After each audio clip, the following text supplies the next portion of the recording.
Welcome to TB Dahl Audiobooks. Before the story begins, please take a quick second to subscribe and leave a comment below. Your support keeps these stories alive. Now, enjoy the listen. This is an audiobook, Chapter 3, Part 2, Undisclosed Background. Author, TB Dahl. Chapter 3, The Second Envelope, continued. They needed to talk. Today. Not at his apartment or hers. Both locations were compromised. Somewhere public enough to be safe, private enough to speak freely. He didn't have her number. He picked up his phone and opened a new search. Eriksson and Lindgren, Oslo. The consulting firm's website loaded. Professional, clean, Scandinavian design. He navigated to the team page. There she was. Third row. Riley Hunt. Senior Advisor, Political Risk.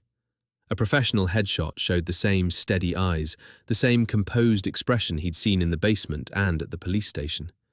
The kind of photograph that communicated competence to clients and revealed nothing to anyone else.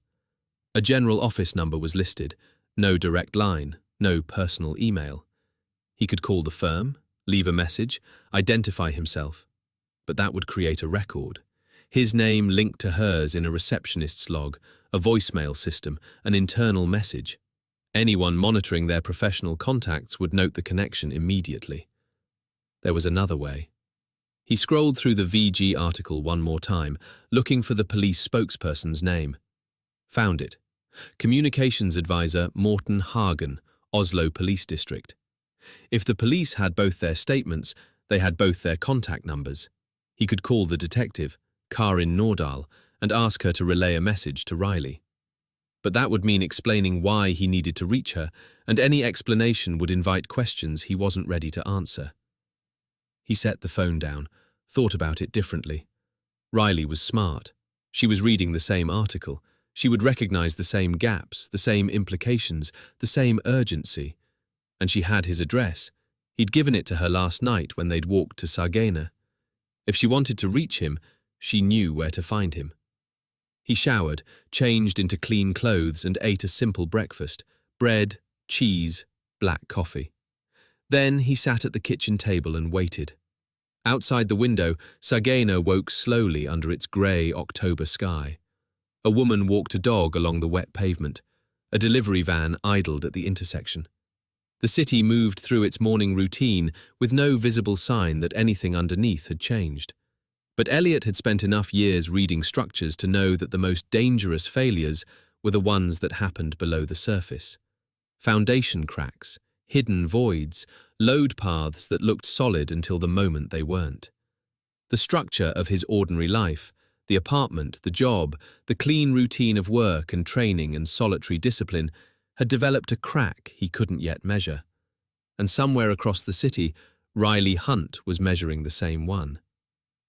Riley found Elliot's address in the notebook she'd started at 2 in the morning, the one with the timeline, the envelope details, the Brasovo reference, and every observation she could pull from memory before exhaustion blurred the edges. She'd written his street and building number in the margins while they walked to Sagene, a habit from years of briefing work. Record the detail when it's fresh, decide later if it matters. By 9:15, she was on the 11 tram heading north along Akerselva, wearing a dark jacket, jeans and running shoes. Her hair was pulled back. She carried a canvas bag with the second envelope sealed inside a Ziploc freezer bag, her phone, a portable charger and a small notebook. She looked like any other woman heading somewhere unremarkable on a grey October morning. She got off 2 stops early and walked the rest. Not because she had a surveillance detection route planned. She didn't, and wouldn't have known how to run one properly, but because the extra blocks gave her time to think and a reason to scan the streets around her. Nothing looked wrong. Nothing felt right either. Elliot's building was a 1930s apartment block in dark brick, 5 stories, a courtyard entrance with an iron gate that stood open. She checked the directory. Harper, 4th floor. She pressed the buzzer. 3 seconds. 4. Yes? His voice through the speaker, flat and alert. It's Riley. The lock clicked. She pushed through. The stairwell smelled like old wood and cleaning solution. She climbed 4 flights and found him standing in the open doorway, dressed in a dark pullover and work trousers, coffee mug in hand. He stepped aside without a word and closed the door behind her. The apartment was what she expected. Clean, ordered, practical. A kitchen table with a notebook, a laptop, 2 phones, one personal, one she guessed was a work device, and the second, cream envelope laid flat beside a pencil. Bookshelves held engineering texts, Norwegian military history, a few novels, maps. No art on the walls except a framed topographic survey of Jotunheimen. The curtains were half drawn. "Coffee?" he said. "Please." He poured her a cup from a steel French press, black. She took it, racked both hands around the warmth, and sat at the table without being asked. "You got one too," she said, nodding at his envelope. 3 in the morning, outside the door. "Same." He sat across from her. "Mine says file 17 is open. Yours?" "They're watching you." Neither of them spoke for a moment. The kitchen clock ticked. Outside, a bus braked at the intersection with a low hydraulic sigh. "Different messages," Elliot said. "Same sender, same paper, same type, same method of delivery." "Which means they wanted us to compare. They knew we'd meet again." He turned his coffee mug once on the table. "Or they're sending different messages because they see us as different problems." Riley opened her notebook. "I read the VG article. Henrik Rask, 68, retired archivist and museum consultant, worked with historical collections, private archival material, estate papers, lived in Frogner." "I read it too." "His career explains the museum access. He had consultant privileges, probably retained a badge or access card. That's how he arranged the basement meeting without tripping security flags.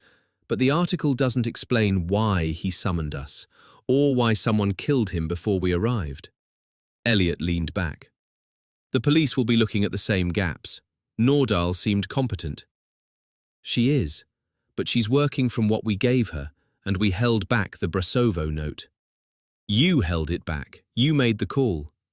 "I made the call," Riley agreed, "and I'd make it again. Handing Dahl a reference to a Romanov estate before we understand what it means would have opened a line of questioning we can't control.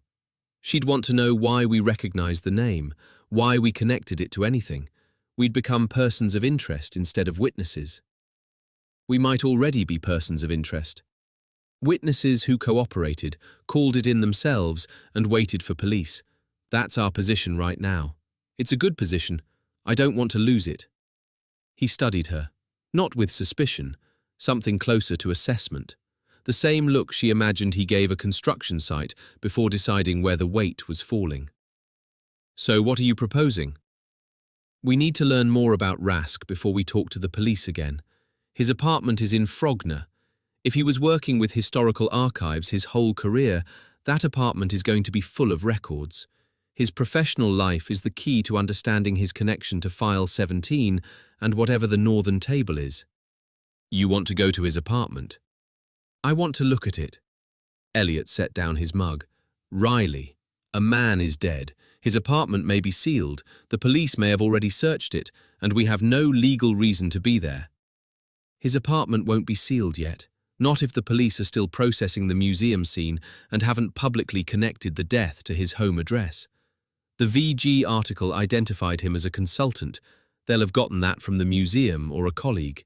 Dahl's team may not have moved on his residence this quickly, and even if they have, they'd be focused on immediate evidence, phone, computer, recent contacts. They won't know what to look for in his archive system. We might. And if someone else has already been there?" She met his eyes. "Then that tells us something too."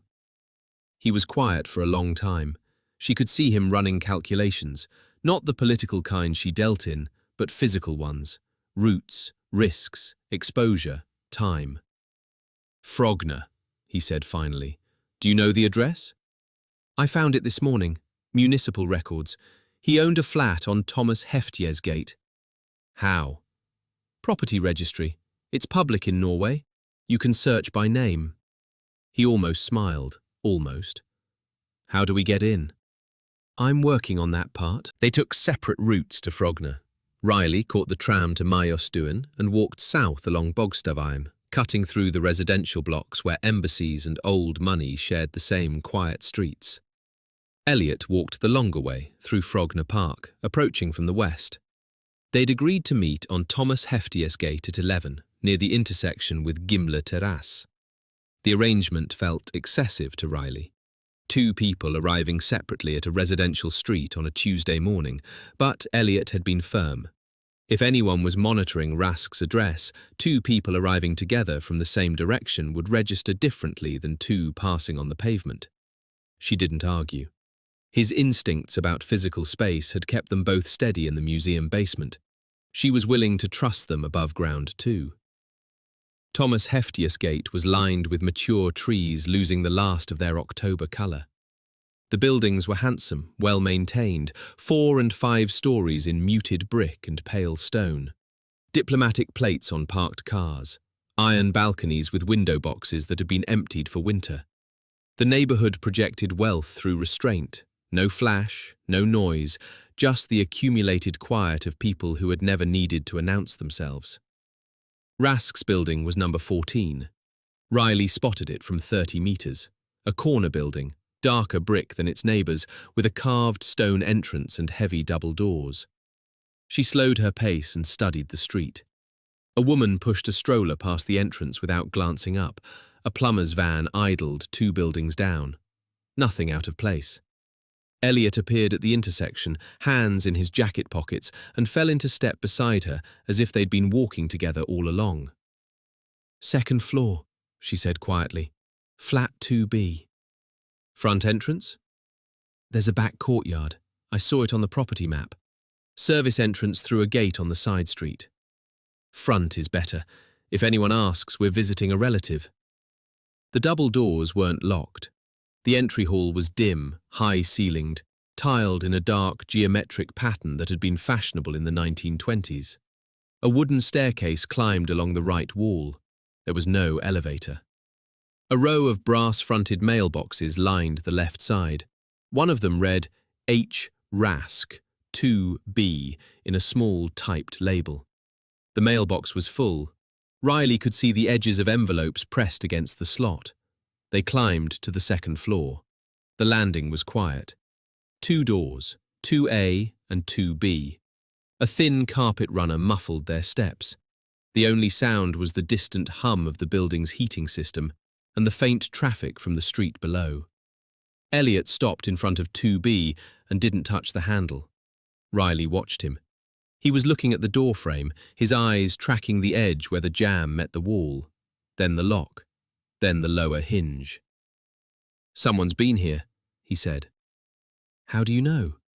He pointed without touching. "Look at the strike plate. See the screws? 2 of them are newer than the others, brighter heads, no paint residue, and there." He indicated a thin line along the edge of the frame, barely visible in the landing's overhead light. "The wood is compressed here, not cracked. Someone used a tool to spread the frame just enough to disengage the lock. Then they put the screws back to reset the plate." "Could be maintenance." "Maintenance uses a key, and they don't compress the frame." Riley looked at the door. "So someone forced it open and tried to hide the damage." "Quickly, competently, but not perfectly." "Can we get in?" Elliot reached for the handle, turned it. The door opened. They didn't bother locking it behind them. He went in first. Riley followed and pulled the door shut. The smell hit her immediately. Old paper, dust, a faint chemical trace she associated with archival preservation. Something between adhesive and camphor. Underneath it, coffee. Rask's last cup was probably still in the kitchen. The apartment was large by Oslo standards. A central hallway opened onto rooms on both sides, a sitting room to the left, a study to the right, a kitchen and bathroom further down, a bedroom at the end. High ceilings, crown moulding, hardwood floors that creaked under their weight. And everywhere, papers. Not scattered, not chaotic. Henrik Rask's apartment was a working archive. The sitting room held bookshelves from floor to ceiling on 3 walls. The books were ordered by subject: Norwegian history, Russian history, archival science, museum studies, conservation, genealogy, art provenance. Between the books, vertical document holders and labelled binders stood in tight rows. A reading lamp sat on a small table beside a wingback chair. A magnifying glass rested on a stack of museum catalogues. The study was denser. A large wooden desk dominated the room, its surface covered with a green leather writing pad, a brass lamp, cotton gloves folded beside a document weight, and a stack of correspondence held together with a binder clip. Behind the desk, metal filing cabinets, 4 of them, floor height, industrial grey, lined the wall. Each drawer carried a typed label. Riley moved to the filing cabinets first. Elliot went to the windows, checking sightlines, then walked through the rest of the apartment, room by room. He came back after 2 minutes. Kitchen's clean, bedroom's orderly, no signs of a struggle anywhere. Whatever happened in the museum, this place was entered separately and calmly. "Look at this," Riley said. She was standing in front of the first filing cabinet, reading the drawer labels. The system appeared straightforward. National Museum, Accession Records, 1960 to 1985. National Museum, Conservation Logs. Private Collections, Bergen/Trondheim. Estate Papers, Incoming/Processed. Donor Correspondence, Alphabetical. Museum Reports, Annual. She opened the top drawer. Files hung in neat green suspension folders, each tabbed with a date, name, or collection reference. Everything was typed. Everything was orderly. Rask had been a man who believed in systems. "Looks like his professional archive," Elliot said from over her shoulder. "That's what it looks like." She pulled a folder at random. Inside, correspondence between Rask and the museum conservator about the provenance of a donated landscape painting. Dates, names, catalogue numbers, institutional letterhead. Completely ordinary. She replaced it and moved to the second cabinet. More of the same. Museum loan agreements, exhibition planning documents, temperature and humidity logs for storage rooms. The meticulous bureaucracy of a career spent caring for objects. "Nothing here that explains File 17, Elliot said. "Not on the surface." Riley stepped back and looked at the full row of cabinets. 4 units, each with 4 drawers. 16 drawers total. She began reading every label again, slowly, the way she read policy documents. Not for what they said, but for what the pattern revealed. National Museum, Accession Records, 1960 to 1985. National Museum, Accession Records, 1986 to 2005. Private Collections, Bergen/Trondheim. Private Collections, Oslo/South. Estate Papers, Incoming/Processed. Estate Papers, Verified/Closed. Donor Correspondence, Alphabetical, A to K. Donor Correspondence, Alphabetical, L to Z. Museum Reports, Annual, 1975 to 1995. Museum Reports, Annual, 1996 to 2015. Conservation, Treatment Records, Conservation, Environmental Logs. Provenance Research, Open Cases. Provenance Research, Resolved. Special Projects, Institutional Special Projects, Private. 16 drawers, 16 labels. All plausible, all professional. "Elliot, come here." He moved beside her. "Look at the labels. What do you notice?" He read them, frowned. "They're organized by function and date. Standard filing system." "Look again. Look at the first letter of each label." He read them aloud, quietly, tracking the sequence. N, N, P, P, E, E, D, D, M, M, C, C, P, P, S, S. "Paired," Riley said. "Every category has exactly 2 drawers, no exceptions. That's deliberate symmetry. It looks like a balanced archive, complete and closed." So where are the drawers that don't fit? Elliot looked at the cabinets again. "There are only 16. Exactly 16. 4 cabinets, 4 drawers each, full, no empty space." She touched the top of the 4th cabinet. "But look at the desk." On Rask's desk, beside the brass lamp, sat a small wooden card file, the kind used for index references. Riley opened it. Inside were handwritten cards, each carrying a drawer reference, a date range, and an abbreviation. NM-AR 60 to 85 arrow cab.1/DR.1. NM-AR 86 to 05 arrow cab.1/DR.2. PC-BT arrow cab.1/DR.3. PC-OS arrow cab.1/DR.4. The system tracked which files went in which drawer. Riley flipped through the cards rapidly. Every drawer was accounted for. Then she stopped. One card was different. The same handwriting, the same format, but the drawer reference was coded differently. NT-F17 to B-4. No cabinet number, no drawer number, just B-4. Northern table, Riley said. File 17, B4. Same reference as the handwritten note in the museum. The note said 17/Northern table/B4/Brasovo. This card links Northern table and file 17 to B4, but B4 isn't a drawer in these cabinets. There are only 4 cabinets and they're numbered 1 through 4. B4 doesn't match the system. Elliot looked around the study. Could be somewhere else in the apartment.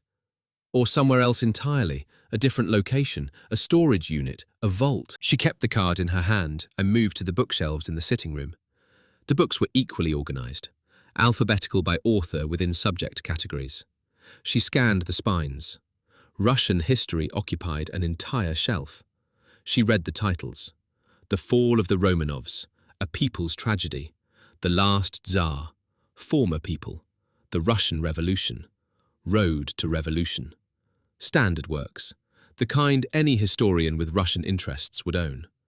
But one book stood slightly forward from the others, as if it had been pulled out and not fully replaced. A smaller volume, older, with a cloth cover and no dust jacket. Brasovo, The Estate and Its Legacy. She pulled it out, a slim book, privately printed, with a publication date of 1987 and no publisher's name, only a foundation credit. The Brasovo Archive Foundation. Elliot? He came over. She showed him the title. Brasovo again, he said. She opened the book. Inside the front cover, a small bookplate was pasted, a stylized image of a double-headed eagle. One head was blindfolded, the other faced east. Beneath it, a line in small type. Truth survives the throne. Neither of them spoke. Riley turned the pages carefully. The book was a brief history of the Brasovo estate, Grand Duke Michael Alexandrovich's property in Bryansk province. It mentioned Michael's family, his exile from the imperial court after his morganatic marriage, and his death in Perm in 1918. The text was dry, almost academic, but certain passages had been underlined in pencil. Michael's household records were dispersed during the revolutionary collapse. Several items of personal significance, including correspondence, baptismal records, and family objects, were removed by loyalists before Bolshevik forces secured the estate. And later, the fate of all personal items belonging to Michael Alexandrovich remains officially unresolved. Private collections in Scandinavia, Finland, and France are known to hold materials of uncertain provenance connected to the Brasovo estate. Riley closed the book.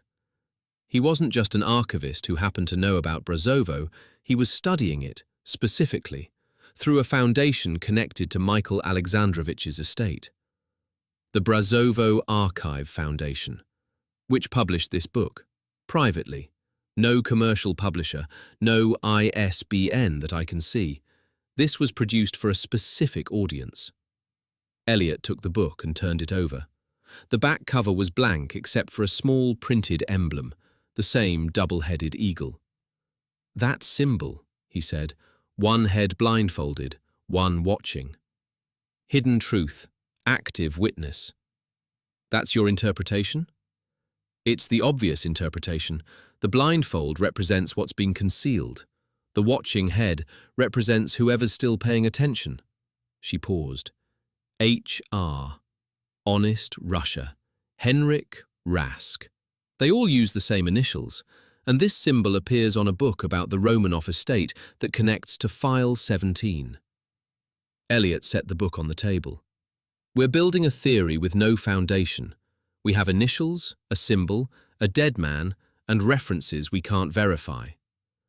We also have 2 envelopes delivered to our homes at 3 in the morning, a handwritten note linking Northern Table to Brazovo, and a murdered archivist whose private filing system contains a hidden reference to File 17 that doesn't correspond to any drawer in this apartment. He didn't argue. She could see him processing, not resisting the logic, but testing it the way he'd test a structural calculation, checking the load. "Keep looking," he said. They worked in silence for 20 minutes. Riley went through the desk drawers.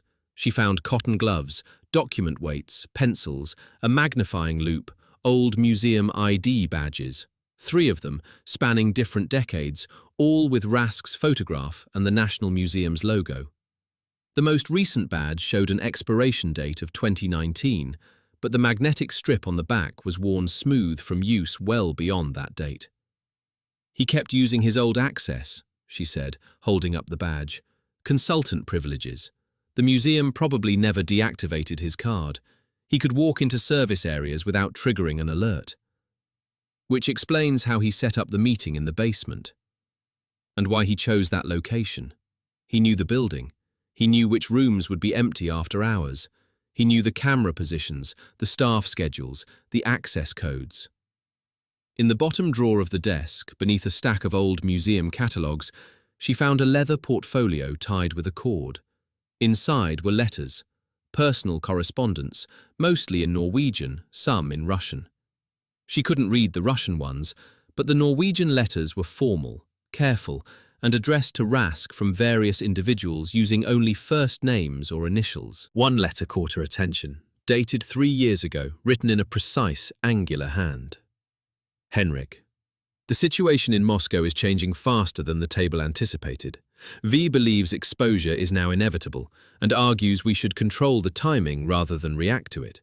K disagrees. She insists the protocol holds until both subjects are informed and consenting. I share her caution, but I no longer believe caution alone will protect them. The window K fears may already be open. A." Riley read it twice, then a third time. Both subjects, informed and consenting. The window K fears. "Elliot." She held up the letter. He read it standing, his jaw tightened on the second pass. "Both subjects," he said. "2 people, uninformed. Someone named V wants to expose them. Someone named K wants to wait. The writer, A, is caught between. And the table, that's the Northern Table, same reference as the museum note. This letter is 3 years old. Whatever argument was happening inside this group, it's been going on for a long time. And the language, both subjects are informed and consenting, implies that V and K and A all know who these subjects are. They've known for years." Elliot's voice was controlled, but something beneath it had shifted, a harder edge. "We're the subjects." Riley looked at him. The same thought had landed in her chest like a stone, but hearing him say it aloud made it real in a different way. Not a theory, not a pattern on paper. 2 people, discussed in a letter, debated over, argued about, their lives weighed by strangers using initials in careful handwriting. "We don't know that for certain," she said, but her voice lacked conviction, and they both heard it. R-17, E-17, 2 envelopes, 2 people summoned to the same basement. A dead archivist who kept files on us, on our file numbers, hidden inside his professional system. He set the letter down on the desk with a precision that looked like restraint. "We're the subjects." She didn't argue again. They moved to the archive boxes. These were different from the filing cabinets, cardboard storage boxes stacked along the study's back wall behind the desk chair. 12 boxes, each labelled on the spine with a date range and a subject heading. Russian émigré collections, Norway, 1920 to 1945. Orthodox Church records, Scandinavia. Private family archives. Donated museum, Transfer documentation provenance, unresolved cases. Riley began opening them in sequence. The contents matched the labels: photocopied church records, museum transfer forms, correspondence about donated collections, dense, specialized, archival. The ninth box was different. Its label read, Conservation Supplies, Miscellaneous. Inside, as expected, were cotton gloves, acid-free tissue paper, archival sleeves, and small conservation tools.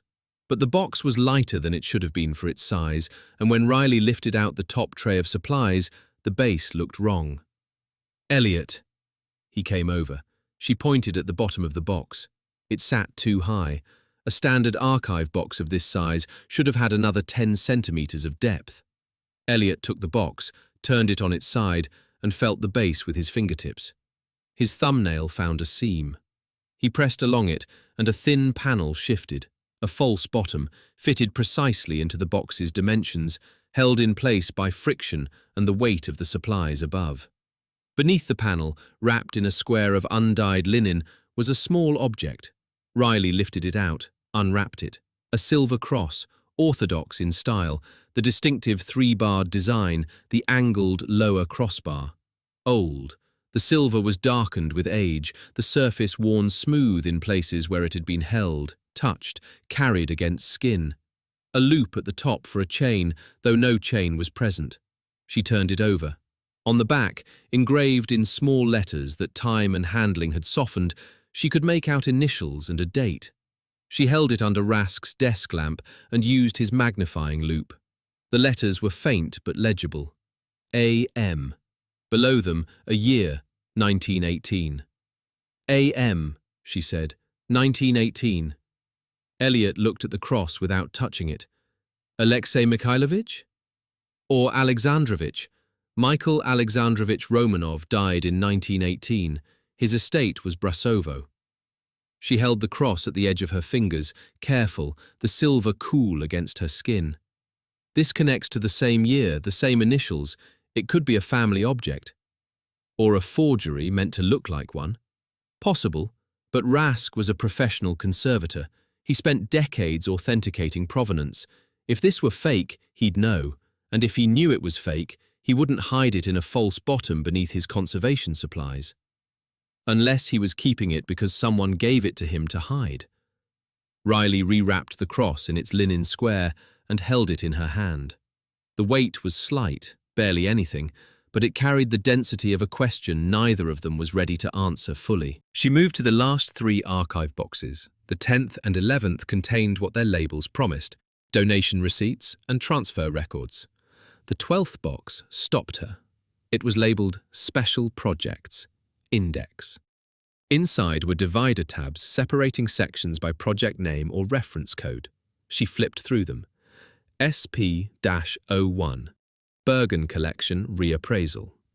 SP-02, Tromsø Museum Transfer. SP-03, Private Donor, Sundheim Estate. SP-04, Conservation Assessment, Kristiansand. She counted the dividers, 17 sections in total. Each one held papers, correspondence, notes, reports, except one, Section 17. The divider tab read, File 17, Custodian Index. The section was empty. Not missing papers empty, surgically empty. The divider was there, the label was intact, but the space between it and the next divider contained nothing. The folder had been removed cleanly, leaving the tab as evidence of its own absence. Elliot? He looked at the empty section, read the label. Custodian Index, he said. A list. Names of people who held or maintained parts of File 17. That's what custodian means in archival language, the person responsible for the care and control of records. And it's gone. Taken. Not misplaced. Look at the other sections. Every one has papers. This section was specifically emptied. By whoever forced the door. By whoever forced the door and knew exactly which section to look for. In a box labelled Special Projects, Index, filed 12th in a row of 12, inside a dead man's private study. They didn't search blindly. They came for this. Elliot straightened. His expression had shifted from assessment to something she recognized from the museum basement, the focused stillness of a man recalculating the threat. The custodian index would tell you who else is involved, he said. Names, locations, who holds what. It's an operational document, a map of the network, and someone took it the same night Rask was killed, or within hours. Which means the break-in and the murder are connected. Coordinated. Kill the custodian, take the list of other custodians. It's a dismantling operation. Riley placed the box back on the stack and looked around the study. The room that had seemed like a retired archivist's orderly workspace now read differently. A double system, a hidden layer beneath every visible surface. Rask had spent his career building a professional archive that doubled as camouflage for something far more dangerous. She gathered the items they'd found, the index card referencing NT-F17 to B-4, the letter signed A, the Brasovo book, and the silver cross. She put the cross in her jacket pocket, wrapped in its linen. The book and papers went into her canvas bag. "We should go," Elliot said. He was already at the study window, standing to the side of the frame, looking down at the street through the gap between the curtain and the wall. He'd been checking the view periodically while they worked, she'd noticed, but this time he didn't step away. "What is it?" "Someone's watching the building." Riley moved toward the window. He put his hand out, stopping her a step back. "Don't stand in the frame. Look from here." She shifted to his position and looked where he indicated. Across the street, slightly to the left, a dark sedan was parked beneath one of the bare-limbed trees.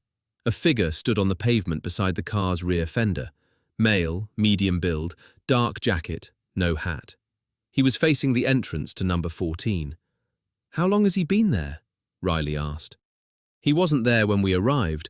I checked the street from the sitting room window before we started. He appeared about 10 minutes ago. He hasn't moved." "Could be a resident. Someone waiting for a pickup." "He's not looking at his phone. He's not checking his watch. He's not pacing or smoking or doing anything a person does when they're waiting for something ordinary.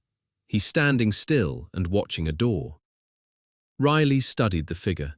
From the second floor, at this angle, she couldn't make out his face, but his posture confirmed what Elliot described. He was oriented toward the building's entrance with the particular stillness of someone whose attention had a fixed object. "If the apartment is under surveillance, they know we're here," she said. "Not necessarily.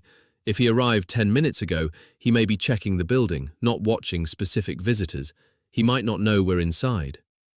Or he's backup. Someone watching the exterior while a team monitors interior access." "No team came through that door while we were here. The stairwell's been quiet." Riley's hand went to her jacket pocket. The cross pressed against her palm through the linen. "Do we leave through the front?" Elliot pulled back from the window. "Not together, not while he's watching the entrance. The courtyard. You mentioned a back gate. I saw it from the kitchen window. Opens onto the side street. It's lower. Might be possible to reach it through the building's basement service corridor." "Might be. I'll check. Stay here. Don't move near the windows." He left the study. She heard his footsteps move down the hall toward the kitchen, then the faint sound of a door opening. A minute passed. 2. He came back. "There's a service staircase from the half landing between the first and second floors. It leads down to a basement corridor. The corridor runs to a utility door that opens into the courtyard. The courtyard gate leads to Gimla Terrace. It's padlocked, but the padlock is old. Can you open it? I can break it if I have to, but that's loud. Let me look at it first." Riley took a last look around Rask's study. The filing cabinets, the desk, the archive boxes. A lifetime of careful concealment, layer over layer, the real work hidden beneath the credible work. She thought of the empty section in box 12, file 17, custodian index. Someone had known exactly what to take and exactly where to find it, which meant someone had known Rask's system, which meant someone close to him, or close to whatever organization he served, had given that knowledge away. She followed Elliot into the hallway. He pulled Rask's door shut behind them, and they descended to the half landing between the first and second floors. A narrow door, painted the same cream as the walls, opened onto a service staircase, steep, uncarpeted, lit by a single bare bulb. They went down. The basement corridor was concrete and cold, lined with storage cages for each apartment. Bicycles, ski equipment, cardboard boxes. The utility door at the far end was metal, heavy, and unlocked from the inside. Elliot pushed it open. The courtyard was small and paved, bordered by the building's rear wall and a wooden fence. The gate was set into the fence, iron frame, wooden slats, secured by a padlock that had been exposed to 10 years of Oslo weather. Elliot examined it, took hold of the padlock's shackle with both hands, braced his foot against the gatepost, pulled. The hasp screws tore free from the rotted wood with a dry crack, and the gate swung open. Gimle Terrasse, a quiet residential side street. No dark sedans, no one standing too still. They walked west without speaking, putting 2 blocks between themselves and Thomas Heftier's gate before Riley broke the silence. He was watching the entrance, not the side street, not the courtyard, the front door. Elliot nodded. Single-point surveillance. Either he was alone or his coverage was limited to the main approach, which means they might not know we were inside. They might not know yet. The distinction landed. Riley adjusted the strap of her canvas bag, feeling the weight of Rask's book and papers against her hip, the cross solid and warm in her pocket. Evidence of a dead man's hidden life, carried through the streets of a neighborhood that looked the same as it had an hour ago, except nothing looked the same. Every parked car held a question. Every still figure on a pavement was a possible watcher. Every window in every building might hold someone noting their direction, their pace, their faces. The cross, Elliot said as they turned onto Frognerveien. AM 1918. If that's genuine, it's not just a personal keepsake, it's a provenance object, a physical link between File 17 and the Romanov line. And Rask hid it in a false-bottomed box in his apartment, not in a bank vault, not in a secure storage facility, in his home, where he could access it, protect it, verify it, where he could also lose it to a break-in. He didn't lose it. Whoever searched the apartment took the custodian index and left the cross. They either didn't find the false bottom or they weren't looking for physical objects. They were looking for names. Names are more dangerous than crosses. A name gives you a person gives you a location gives you another piece of the network. They walked in silence past the Frogner church, its stone tower grey against the clouds. Riley's mind was cataloguing, sorting, connecting, the same process she used when building a political risk brief, except the client was herself, and the risk was physical. Rask had been part of an organization, the Northern Table, connected to File 17 and to something called Honest Russia, if the HR on the envelope stood for what she increasingly believed it stood for. That organization was divided. V wanted exposure, K wanted protection, A was caught between. The letter was 3 years old, which meant the internal argument predated Rask's murder by years. Someone inside that organization, or close to it, had leaked enough information for an external actor to identify Rask, kill him, and raid his apartment for the custodian index. And Riley and Elliot were the subjects that organization had been arguing about. She touched the cross through her jacket. AM 1918, a dead man's hidden treasure, passed now to people he'd summoned and never met. Carried through the streets of Oslo by a woman who still didn't fully understand what it meant, but who understood, with the cold clarity of someone trained to read the architecture of power, that the people who'd taken the custodian index were not finished. They had names now, and Riley's name was on whatever list came next. The story continues in the next chapter, so make sure to subscribe, leave a comment with your thoughts, and share this video with fellow book lovers.